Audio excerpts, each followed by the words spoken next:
Assalamualaikum and a very good morning to Madam Farah and my fellow friends. Today I'm going to talk on the topic of normal versus cesarean, which is better. In this world, there are two things that can make woman's life be crazy, which are pregnancy and childbirth. Childbirth is the end of the pregnancy, which one or more baby leave the uterus. The interesting fact about childbirth is differ among women. There are two types of childbirth, which are normal delivery and cesarean delivery. Normal delivery is giving birth through vagina. It is a spontaneous delivery with no drugs or medical involved. During the delivery, the mother will feel contraction while waiting for the canal to open. Next, cesarean delivery is giving birth by surgery. It will only be used when the vaginal delivery will put the mom and the baby at risk. During the surgery, the mother's abdomen will be cut to take the babies out. So here is the study being done.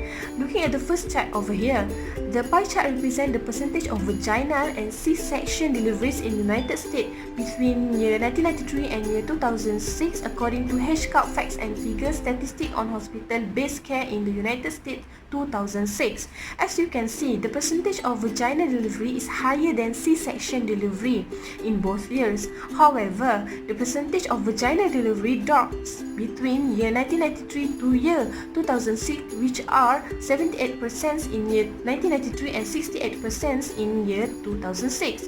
As for the C-section delivery, the percentage of C-section delivery is lower than vaginal delivery in both years, but the shocking fact is the percentage of C-section deliveries jumps between year 1993 to year 2006, which are 22% in 1993 and 32% in year 2006. The increasing in the number of C-section deliveries is so worried. So here I'm going to tell you the pros and cons for normal delivery and C-section delivery to the mom and the baby. For normal birth, pros for mom is shorter hospital stay, shorter recovery time, and free from major surgery and its associated risk. This is because mother who done vaginal delivery do not involve in any surgery and will stay for only 2 days or earlier if there are any complications. Pros for baby include the baby will have more early contact with mom and initiates breastfeeding sooner. The baby also less suffer to breathing problems because muscles involved in the delivery that squeeze out fluid in newborn's lungs. The baby can also boost their immune system. This is because they receive good bacteria as they travel through their mom's canals. Cons for mom are the skin and the tissue may stretch and tear, problems with bowel or urinary incontinence, and pain in the perineum, which are the area between the vagina and anus. This is because the cervix tear with the pelvic muscles that control her urine and bowel function and make them prone to leak urine, especially when they cough and sneeze. Cause for baby is the baby may get injured during the birth process. For C-section mother, pros for mom, women may feel more in control because they know when the baby is going to come out, reduce risk of postpartum hemorrhage and decrease risk for pelvic floor. And pros for baby is can save baby life if complications happen during the delivery, lower risk of birth trauma, and small risk that a baby can get nicked during the surgery.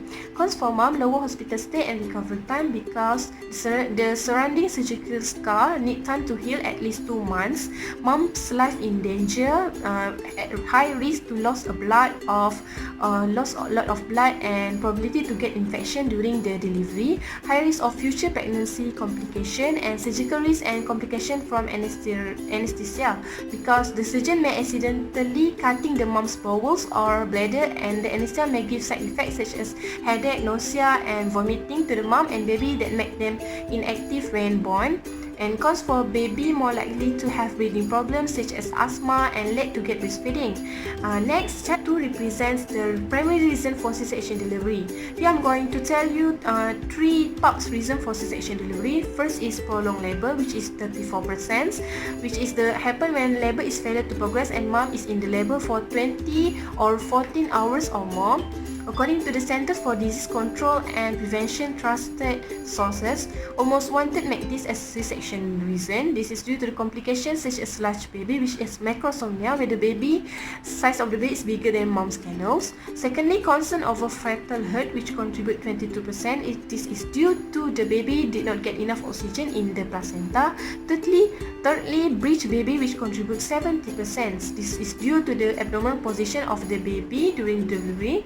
Baby may post their feet or butts to the canal, breech baby, or post their shoulder or side first, transverse baby. As contrast, the baby should be in position and head first near the birth canal to make sure the vaginal delivery is successful. But the funny thing is, the baby are naughty and flip the script because maybe they are eager to get out from the mom's tummy. Lastly, mother requests, which contribute 3%. This is non-medical reason. This happens when mom fears to face the pain and do not want to epidural change after vaginal delivery.